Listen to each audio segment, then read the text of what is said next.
Bonjour à toutes et tous. Je m'appelle Noémie Lutz, je suis médecin urgentiste au sein des urgences de l'hôpital d'instruction des armées Le Ouest à Metz. Et je vais vous présenter donc, les nouvelles recommandations sur la prise en charge du traumatisme sévère de membres. Donc, les traumatismes de membres sont un motif courant de consultation aux urgences.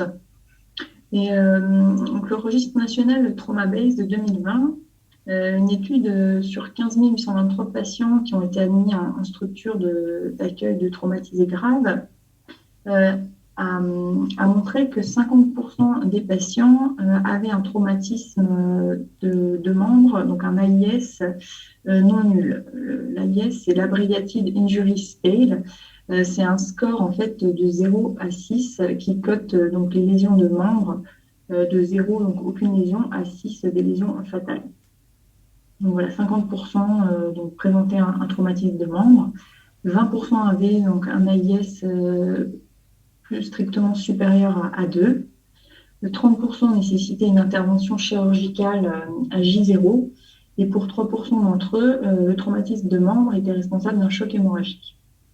Donc on va voir que ces traumatismes de membre, ils présentent des critères spécifiques de gravité qu'il va falloir donc prendre en compte pour leur prise en charge, parce que cette prise en charge va être adaptée au niveau préhospitalier et ensuite hospitalier et post-opératoire.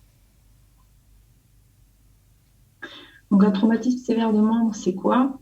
C'est tous les traumatismes qui sont responsables d'un délabrement loco-régional particulièrement important, qui induit une surmortalité ou entraîne une atteinte fonctionnelle définitive ou qui allonge la durée de séjour. De façon opérationnelle, on va considérer comme traumatisme sévère tous les traumatismes de membres qui réunissent au moins un des critères de Vittel qu'on va voir dans la diapo suivante, ou les traumatismes dont la classification AIS est supérieure ou égale à 3. Donc voici la classification des critères de Vittel de 2002. En présence d'un de ces critères, on considère le patient comme traumatisé grave. Donc ça va prendre en compte les circonstances de l'accident, notamment si on a une victime éjectée, projetée ou écrasée dans son véhicule, comme s'y montre sur la photo.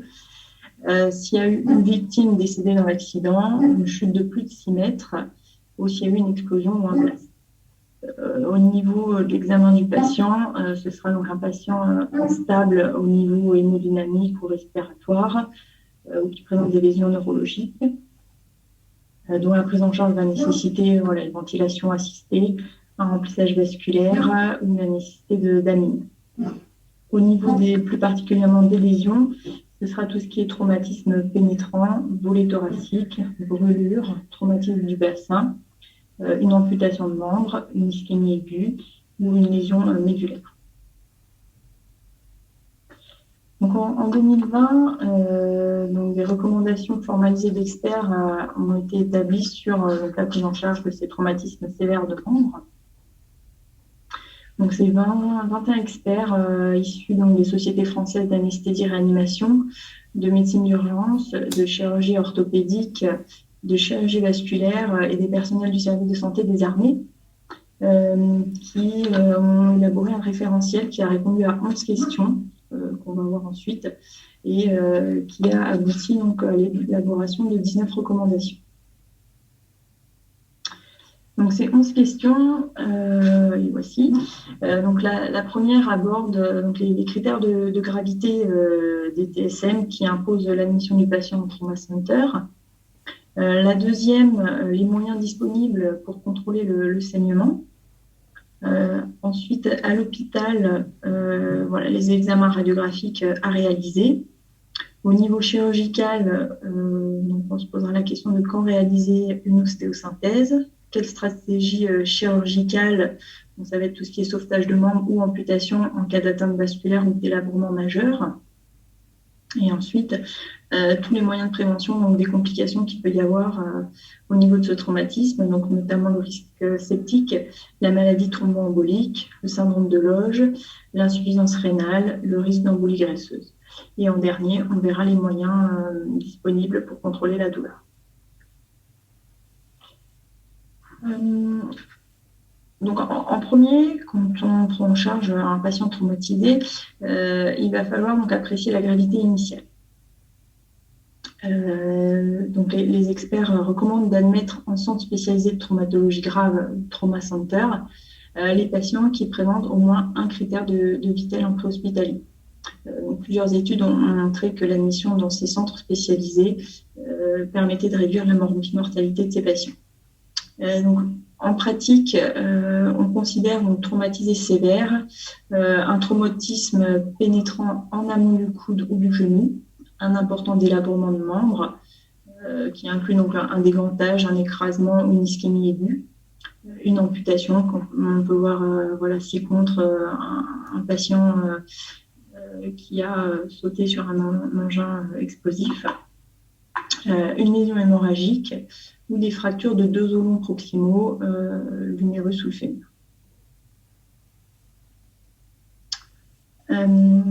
Donc, il faudra évaluer la lésion, mais surtout prendre en charge le patient, évaluer de façon globale l'état du patient. Nous, au niveau militaire, les médecins militaires sont formés sur la méthode du Safe March Ryan. Safe qui est la sécurité, qui va être donc la première étape de se mettre à l'abri, donc éteindre la menace, évaluer la situation, se mettre à l'abri, et ensuite on pourra évaluer le patient. Donc l'examen du blessé selon le March, en premier, ça va être de rechercher donc les hémorragies massives, contrôler les hémorragies massives, contrôler les voies aériennes, évaluer la respiration, la circulation, évaluer le patient donc, sur le plan neurologique et prévenir l'hypothermie, et évacuer donc, ensuite le blessé vers un centre adapté. Après, il faudra donc le Ryan réévaluer le patient, notamment l'efficacité des traitements entrepris. Le Y, qui est l'examen des yeux et tout ce qui est ORL. Contrôler donc la douleur, l'analgésie, et enfin N, tout ce qui est prise en charge des plaies.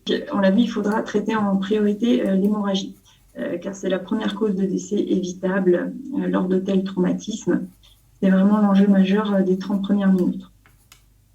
Au combat, les militaires sont formés aux gestes de premier secours au combat.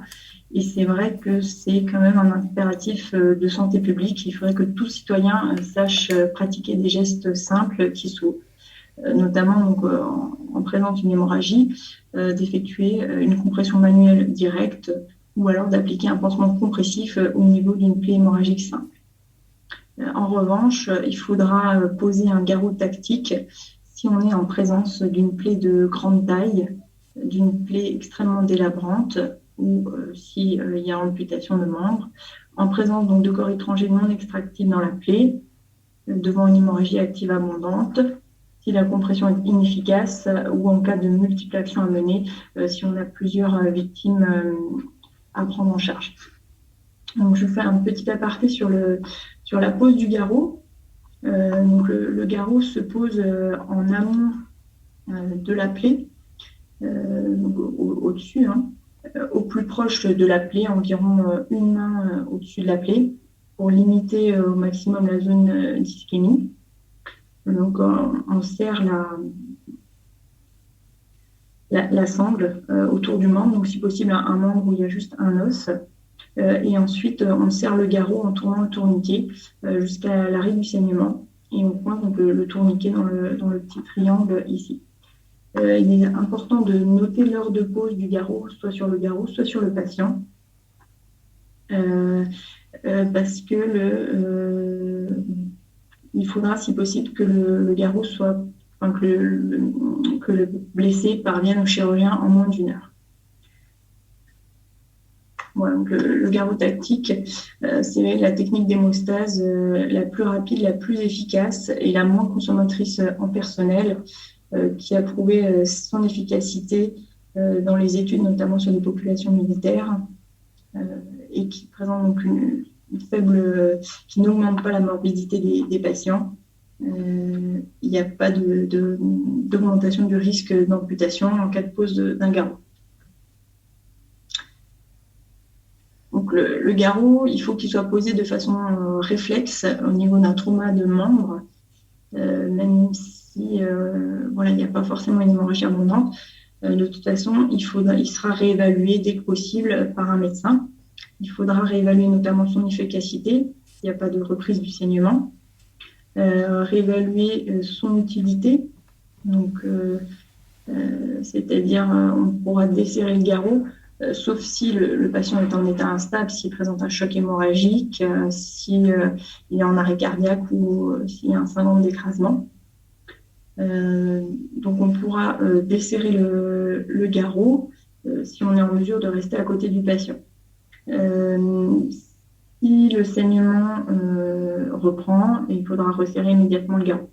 Sinon, on surveillera et on laissera le garrot en place. Voilà. Il faudra réévaluer aussi sa localisation sur le membre afin qu'il soit le plus distal possible pour limiter donc, la zone d'ischémie. Si le garrot est trop proximal, on pourra en poser un de façon plus distale et du coup desserrer celui qui est trop proximal. Donc une fois arrivé à l'hôpital, il faudra donc rechercher une lésion vasculaire au niveau des membres. Alors classiquement, quand on prend en charge les traumatisés graves, on fait un body scanner. C'est un scanner de cérébral, thorax, abdomen et pelvis. Et donc là, il faudra faire aussi les membres inférieurs ou supérieurs. Donc, les experts recommandent de réaliser un angioscanner en présence des lésions suivantes. C'est une notion de saignement extériorisé d'origine artérielle. Si le traumatisme est proche d'un axe vasculaire, si on a un hématome non expansif, un déficit neurologique isolé, ou si l'indice de pression systolique cheville sur bras est inférieur à 0,9. L'IPS, c'est donc la mesure de la pression artérielle au niveau de la cheville et au niveau du bras. Et vous faites donc le rapport des deux.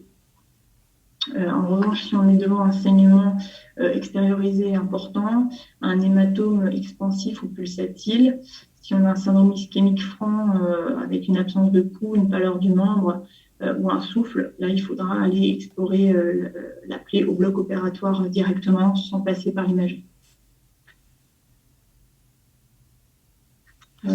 Ensuite, au niveau chirurgical, la question va se poser de réaliser une ostéosynthèse définitive ou une stabilisation temporaire.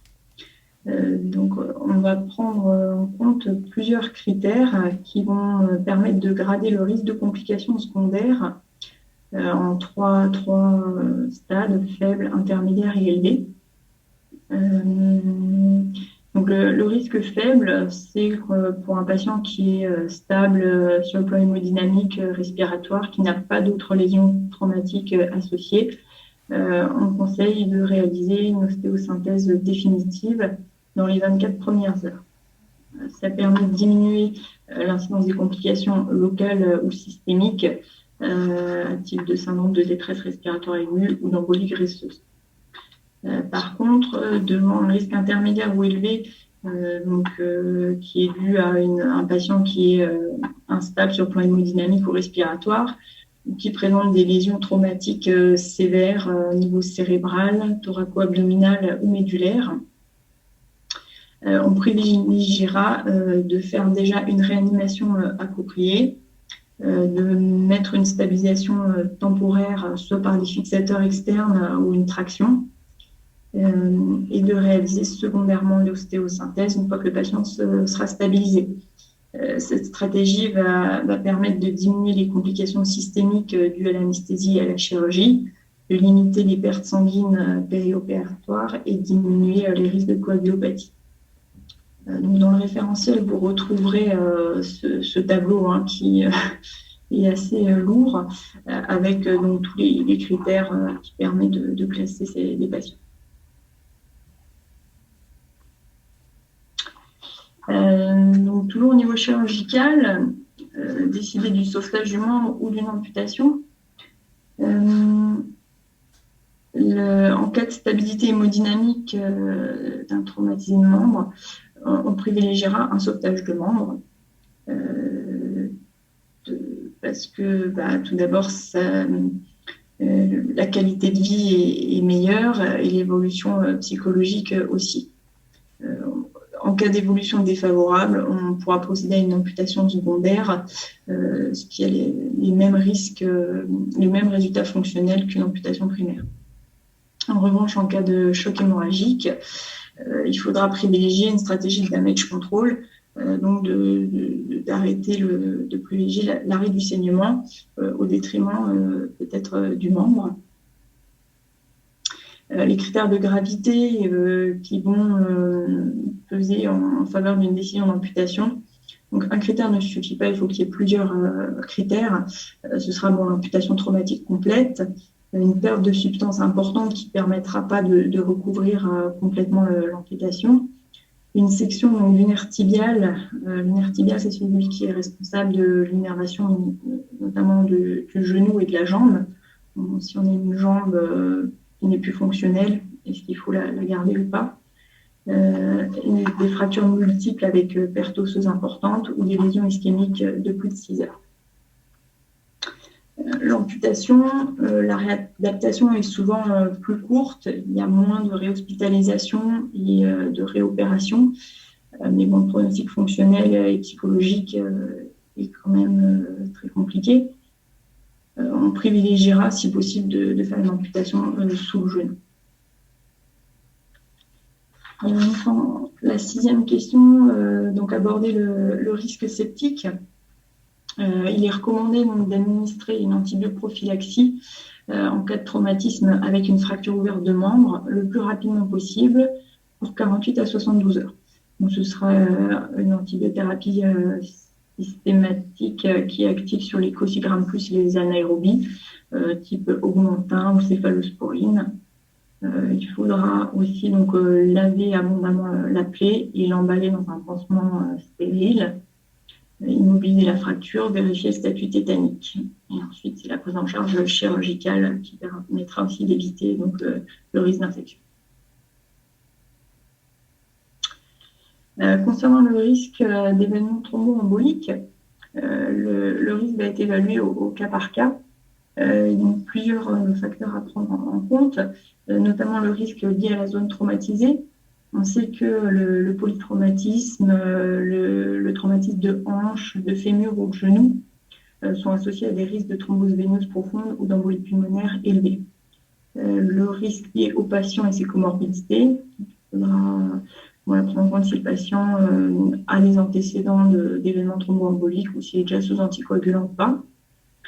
Est-ce qu'on peut réaliser une compression intermittente mécanique? C'est pas toujours facile au niveau des membres.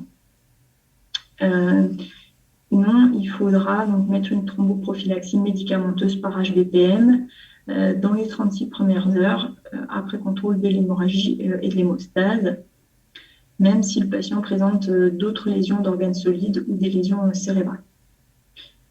En cas de risque majeur d'événements thromboemboliques, mais si contre-indication à la thromboprophylaxie ou une compression mécanique qui est impossible, il faudra se poser la question du filtre cave au niveau de la veine cave inférieure.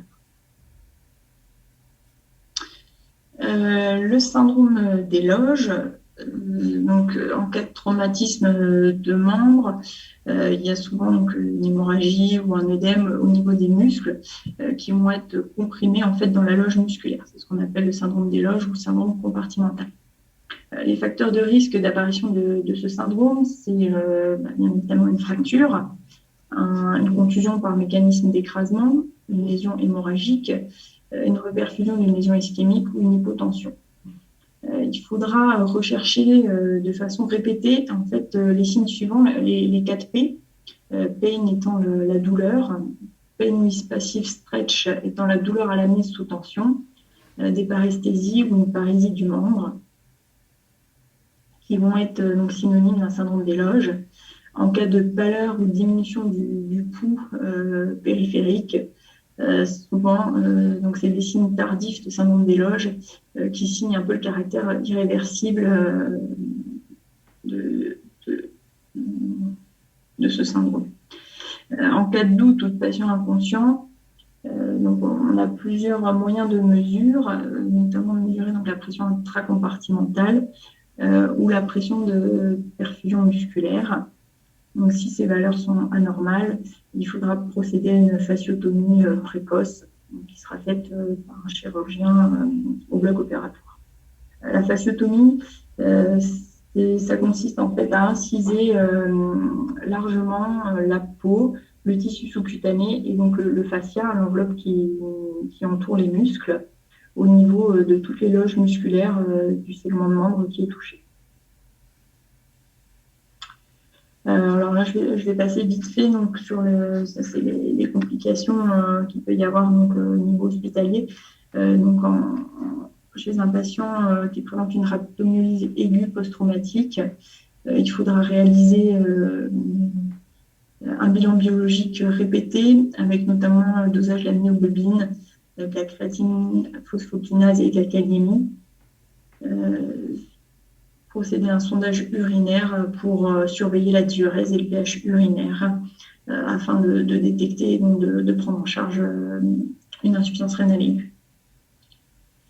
De même, donc pour le risque d'embolie graisseuse et les autres atteintes inflammatoires, la prévention donc, du risque d'embolie graisseuse passe par la réalisation d'un traitement chirurgical dans les 24 premières heures d'une fracture. Et dernier point, donc, pour la prise en charge de la douleur, donc de même que pour les brûlés qu'on a vu tout à l'heure, il faudra donc réaliser une analgésie multimodale donc, qui associe plusieurs moyens.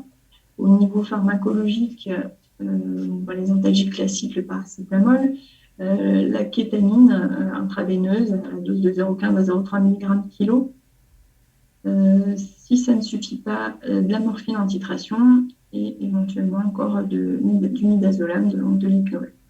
Éviter les anti-inflammatoires qui sont à risque d'aggraver une insuffisance rénale. En l'absence de voie veineuse, on pourra administrer du méthoxyflurane, c'est le Pintrox que vous avez peut-être dans vos services d'urgence, le protoxyde d'azote ou Calinox, le sufentanil par voie intranasale, ou alors réaliser donc une anesthésie loco-régionale. Certains médecins urgentistes le font, sinon par un anesthésiste réanimateur. Donc, si c'est des lésions périphériques, on pourra faire un bloc périphérique pour les lésions distales des mains, des pieds, ou sinon le bloc iliofacial pour les lésions fémorales, qui est très efficace. Donc, on fonctionne au niveau du nerf fémoral en anesthésie, autour du nerf fémoral, qui permet d'anesthésier donc tout le membre inférieur. Donc pour résumer en pratique en préhospitalier, devant un patient traumatisé de membre, on évalue rapidement les lésions. Si en présence d'un des critères de Vittel, on orientera notre patient vers un trauma center afin qu'il ait les meilleures chances de s'en sortir. On traitera les lésions vitales en priorité, au premier plan, donc l'hémorragie, par la pose d'un garrot tactique. Ne pas oublier de noter l'heure de pause. On le réévalue dès que possible. Sinon, compression manuelle avec pansement compressif. On pose une voie d'abord veineux. L'antalgie du patient. Si possible, administration d'antibiotiques, soit sur médicalisation, soit sur protocole. On lave et on couvre les plaies, et on immobilise le foyer de fracture et on évacue notre patient vers le trauma center. Donc voilà, je vous remercie de votre attention et puis n'hésitez pas à poser des questions.